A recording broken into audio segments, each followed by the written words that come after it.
यहाँ कर रही हमसे वो कि प्रवीण ने कोई वस्तु 13% लाभ पर बेची है।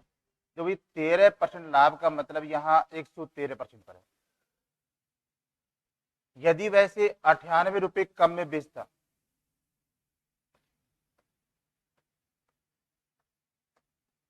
तो यहाँ 7% की हानि थी। यहाँ तो 7% हानि का मतलब यहाँ 93% है। बताओ कितना परसेंट कम हो गया भैया? 10%। 10% कम होने का मतलब यहाँ 98 रुपये है। तो 1% का मतलब यहाँ 98/10 है यहाँ। तो कुल यहाँ कितना भी ये बताओ? 100। इस प्रकार से उसका जो क्रय मूल्य है वो कितना यहाँ 980 रुपये। पिछले वाले प्रश्न पर याद रखिए।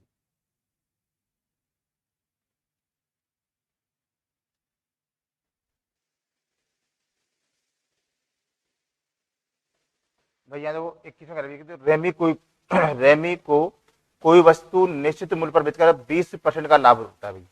यदि वह इस वस्तु को 8 रुपए अधिक में बेचे तो यहाँ 30% का लाभ होता है भैया। मतलब यहाँ 120% पर बेच रहा है भैया। अगर उसको 8 रुपए अधिक में बेचे, वही क्वेश्चन पिछले वाला, तो यहाँ 30% का लाभ हो जाएगा। इस प्रकार दोनों में कितने परसेंट का अंतर है? यहाँ 10% का मतलब है यहाँ 8 रुपये। तो 1% का मतलब 8/10 और कुल के लिए 100। यानी कि उस वस्तु का जो क्रय मूल्य है वो कितना यहाँ 80 रुपये। अगर भैया ऐसी ही 16 वस्तुओं का मूल्य दीजिए, ये तो एक वस्तु का है। तो जब एक वस्तु का मूल्य 80 रुपये है तो बताओ 16 वस्तु कितना यहाँ? तो 16 अट्ठे 180 कितना भैया? तो यहाँ 1280 रुपये। ये ऑप्शन है।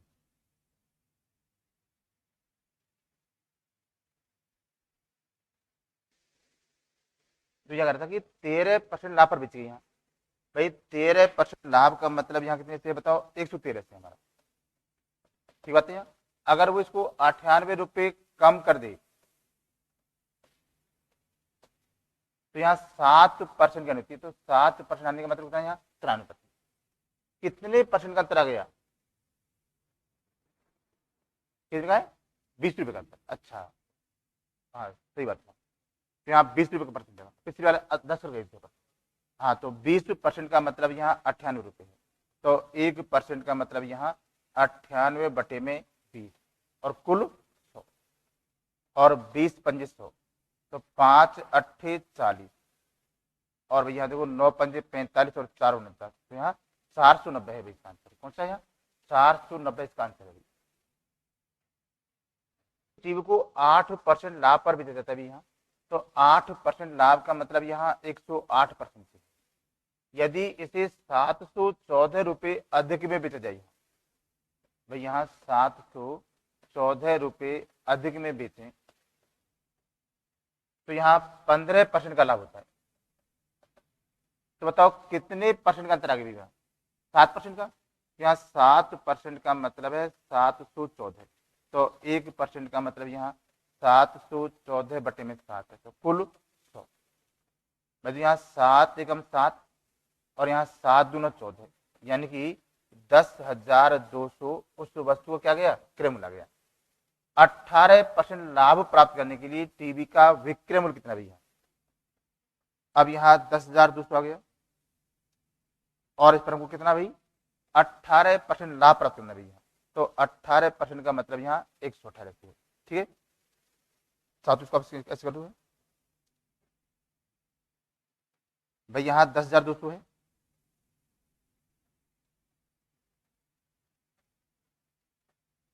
और इस पर हमको यहाँ 18% का लाभ कमाना है। तो इसका विक्रय मूल्य क्या होगा भैया? तो जो भी यहाँ 118 गुणा में यहाँ 102 आ गया। 18 दूना 36 0 है। 8 1 1 है भैया। यहाँ 6 है 3 है 8 और 2 10 2 तो 12,036 है भैया। चेक करो कौन सा है। तो जो सी ऑप्शन है हमारा सही आंसर है।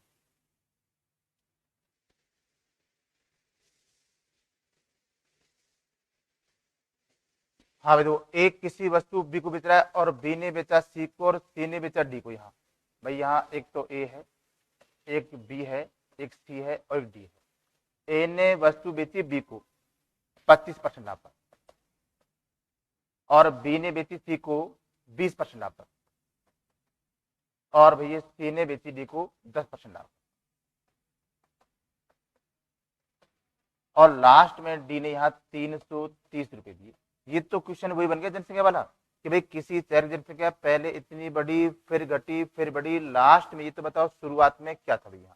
भाई यहाँ शुरुआत में एक्स था तो 25% लाभ का मतलब यहाँ 125 बटे में 100 और 20% लाभ का मतलब यहाँ 120।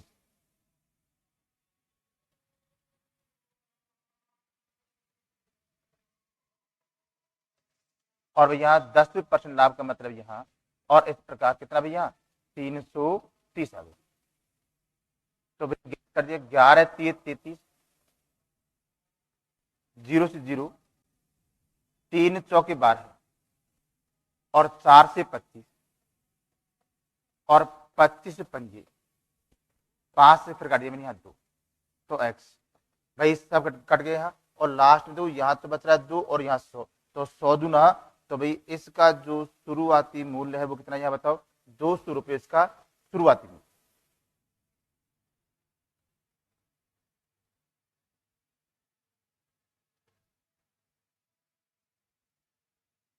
एक व्यक्ति एक्स से 100 रुपए की वस्तु को 10% की हानि से व्यक्ति वाई को बेच रहे हैं और वाई उस वस्तु को 10% लाभ से व्यक्ति जेड को बेच रहा है यहाँ तो वाई ने किस मूल्य पर वस्तु जेड को बेची।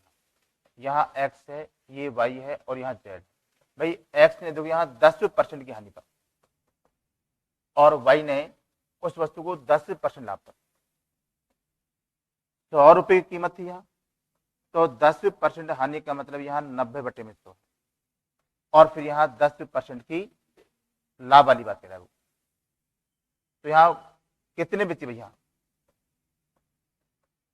तो 99 यहाँ कर रहा है वाई ने किस मूल्य पर वस्तु जेड को बेची यहाँ तो उसने 99 बेची भैया। कितने में तो 99 में बेची।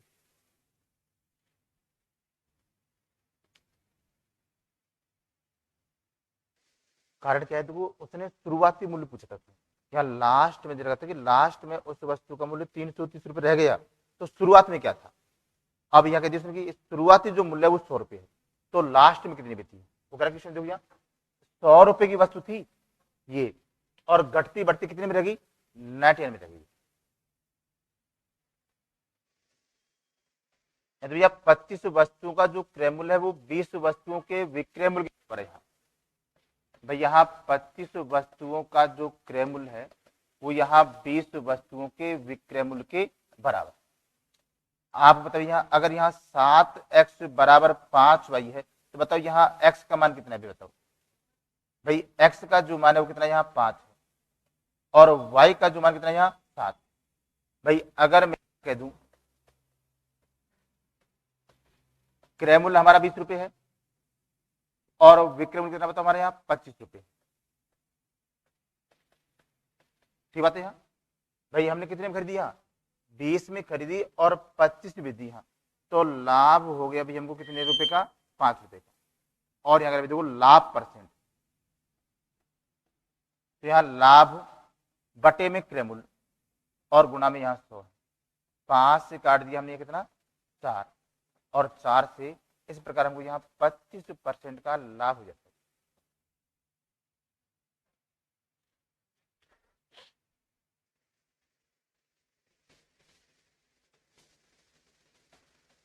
यदि 16 संतरों का जो लागत मूल्य है वो 20 संतरों के विक्रय मूल्य के बराबर है। यहाँ भाई 16 का जो क्रय मूल्य है वो 20 के विक्रय मूल्य के बराबर है।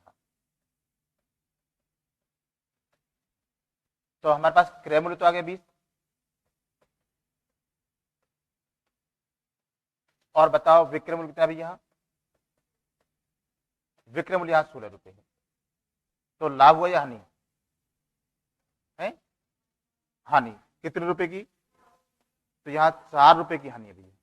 तो यहाँ देखो हानि बटे में क्रय मूल्य और गुणा में यहाँ 100 आ गए और 20 पंजे 100 इस प्रकार से 5 चौके 20% की हानि है। तो कौन सा बी ऑप्शन हमारा सही है भाई आजकल ये वाला पैटर्न कुछ ज्यादा ही आ रहा है।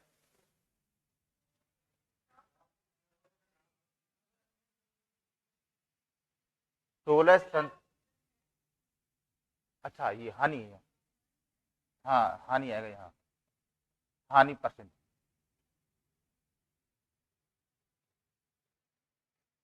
हाँ भाई ये तो कर लो भैया, क्या ये यहाँ कर दो भैया हमसे वो, कि भाई एक बेईमान दुकानदार है, कैसे दुकानदार, बेईमान, और बेईमानी और घाटा कभी हुआ है क्या? तो जिस प्रश्न में बेईमान शब्द है तो समझ जाना कि इसमें लाभ तो 100% होगा ही भैया। एक बेईमानदार एक बेईमान दुकानदार 1 किलोग्राम के स्थान पर 900 ग्राम तोल रहा है, और वह कहता है कि भाई मैं वस्तु को क्रय मूल्य पर बेच रहा हूँ। होती ना मुझसे दुकान वाले कहते हैं भाई मैं धंधे कसम खा रहा हूँ, जितने रुपए में लेके आया उतने रुपए में दे रहा हूँ। ये बात तो ठीक है उसकी कि वो जितने रुपए में लेके आया उतने रुपए में दे रहा है वो, बट बेईमान क्या कर रहा है वो, तोल में कर रहा है। यहाँ 1000 के स्थान पर 900 ग्राम, यहाँ भाई खुद तो लेके आया कितना, 1000 ग्राम, और बेर कितना रहा बताओ यहाँ, 900 ग्राम। तो भाई इस प्रकार से हमारे पास जो क्रय मूल्य है यानी कि जो लागत है वो कितनी, यहाँ 900 रुपये। और बताओ विक्रय मूल्य कितना, यहाँ कितना, यहाँ 1000। ठीक बात है यहाँ। तो भाई 900 में खरीद के 1000 बेची तो कितने का लाभ हो गया, 100 का। तो यहाँ कह रहा है वो लाभ परसेंट, तो यहाँ लाभ बटे में क्रय मूल्य और गुणा में यहाँ 100 आ गया। इस प्रकार से यहाँ 11 सही 1 बटे में 9% का लाभ है भाई, कौन सा, तो बी ऑप्शन हमारा सही है।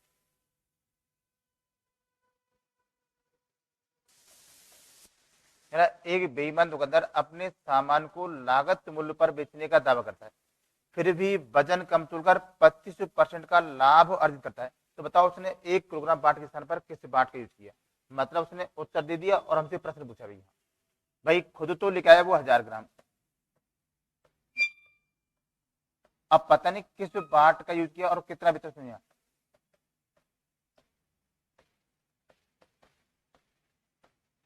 भाई खुद ने खरीदा कितना बताओ, यहाँ एक्स, और बेच कितना रहा है बताओ वो 1000। तो लाभ हो या नहीं, लाभ करे वो कि 25% का लाभ अर्जित किया। यहाँ बताओ मुझे लाभ कितने रुपए का हो गया यहाँ, तो भाई यहाँ लाभ हो गया कितना, क्या 1000 माइनस का एक्स, और लाभ परसेंट निकालने के लिए देखो यहाँ लाभ बटे में क्रय मूल्य और गुणा में 100, और इस प्रकार उसको यहाँ 25% का लाभ हो गया। मतलब उसने उत्तर दे दिया और प्रश्न पूछा भैया, 25 चौके 100 कर दे क्रॉस यहाँ एक्स, और भैया देखो यहाँ 4000 माइनस का यहाँ 4x, इस माइनस के 4 को मैं यहाँ ले आया तो 5x बराबर में यहाँ 4000 है, और 5 अट्ठे, इस प्रकार हमने कौन सा यहाँ 800 ग्राम बाट का यूज किया था।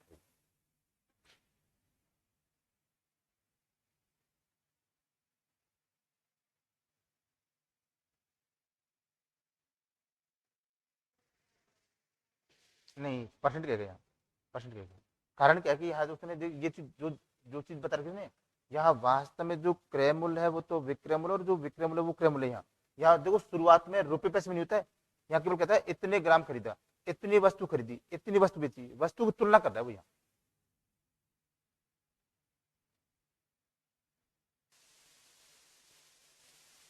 यहाँ का क्वेश्चन है यहाँ कि भाई यहाँ एक बेईमान दुकानदार है अपने सामान को लागत मूल्य पर बेचने का दावा करता है, फिर भी वजन कम तोलकर 25% का लाभ करता है अर्जित वो।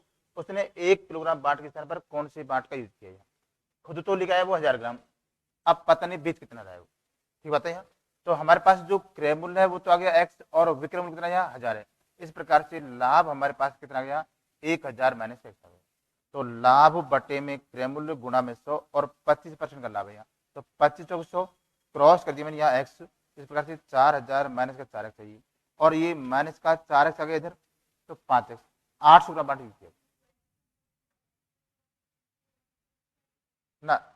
वो करते तब करते तो विक्रय मूल्य वाली बात करें कि अगर हमको पूछे कि बताओ इस वस्तु का विक्रय मूल्य क्या है, तो हम करते हैं 125 है, 130 है, 90 से करते हैं। अगर केवल लाभ वाली बात करें तो सीधा 25 है तो 25, 30 है तो 30 रखते हैं।